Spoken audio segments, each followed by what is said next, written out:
General Kulkarni, recently the two most important people in the Pakistan army, General Asim Munir and the DG ISI, Nadeem Anjum, they traveled to Washington and they met all the top officials there, except of course the president and the vice president. But what do you make of this, visit to Washington at a time like this, when Pakistan is, in dire straits, as it has been in the last couple of months, and you have this brewing situation in Afghanistan, the forcible expulsion of Afghans back into Afghanistan, refugees, and of course the brewing crisis in Balochistan. What do you make of this visit? How important is it? At this point of time when Pakistan was economically shattered, politically turmoil, diplomatically isolated, all kinds of pressure. The world sees Pakistan as a hub of terrorism. Pakistan unabated uses terrorism as an instrument of state policy. The exploitation of Pakistan by China, China unable to give too much of economic support. China's involvement in Afghanistan to exploit the resources of Afghanistan. Afghanistan themselves, Taliban and the Tehrik-e-Taliban, Pakistan, in league attacking the security forces in Pakistan. The relevance of Pakistan seems somehow at a point of time when Pakistan has always been controlled by the army, and whether directly or by remote. At this point of time, when Pakistan feels the only way out is to be able to get close to America, because at a point of time it was America, army, and you always had the kind of axis that existed in Allah, army Pakistan. and America, as they call Allah, it. America and army. So this axis, suddenly China, probably the relevance of China having increased, but Chinese involvement in Pakistan was not seen in a very good light by the Pakistanis themselves. There were, of course, within the security establishment also the feeling that getting too close to China may be dangerous. Then the way Imran Khan has been dealt with in Pakistan. So Pakistan is in total turmoil. Relevance, Chinese definitely want that Pakistan must continue with its proxy war in India. Pakistan, aware after the Balakot strike that should the threshold be crossed, India will not hesitate to strike Pakistan. So in this particular situation with Afghanistan, China, Pakistan in economic dire strait that it is in, it felt very much essential. And America also at this point of time, what would want to use Pakistan, well, like the way they did in 1970s, that again they used Pakistan in Afghanistan against Russia.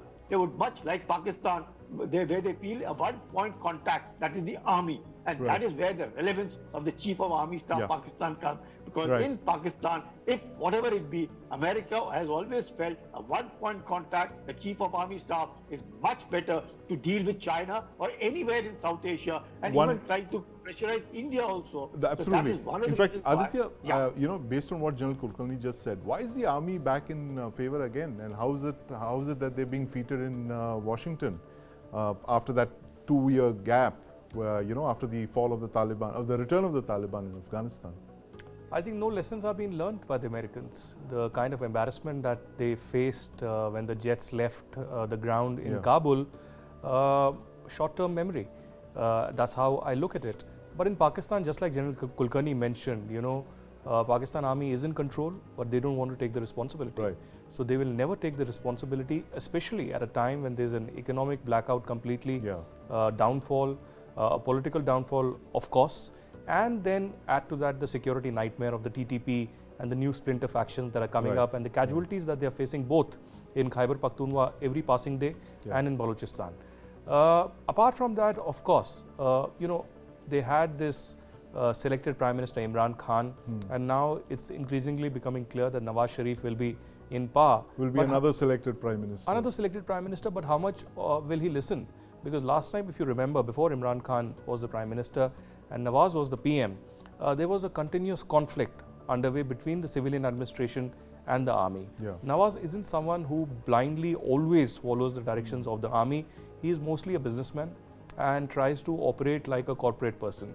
So it has to be seen how he actually navigates through that entire process. But you're right that it's again it is the Pakistan Army and Rawalpindi calling the shots, and they are the ones who are leading the diplomatic efforts both in Washington DC or in the Middle East. That's right. Yeah, that's having an meetings interesting in Saudi, point, UAE, actually.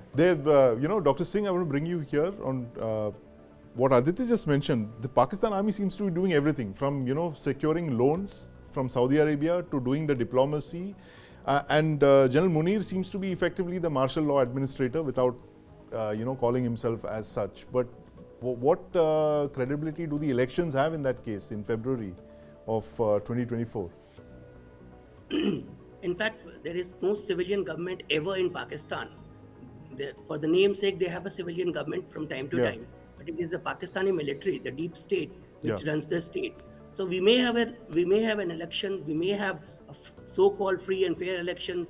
Nawaz Sharif may come back, and there will be a civilian government for the namesake. But it will be the military which will be ruling, and there will be no doubt to think. Even there is not an iota of hope. There is no hope at all for anyone to think about that Pakistan will have a civilian government in near future. And Pakistan will break, in fact, if there will be a civilian government, because in that case, it means that Pakistani military will have no say. And without Pakistani military, Pakistan will not run. Yeah, the army with a country, as they say, of Pakistan. I'm afraid we're totally out of time. Thank you so much, Dr. Singh, General Kulkarni. Always good to hear from you and my colleague Aditya. Stay tuned for more news and updates on the News 9 Plus show. News 9 Plus. Download now.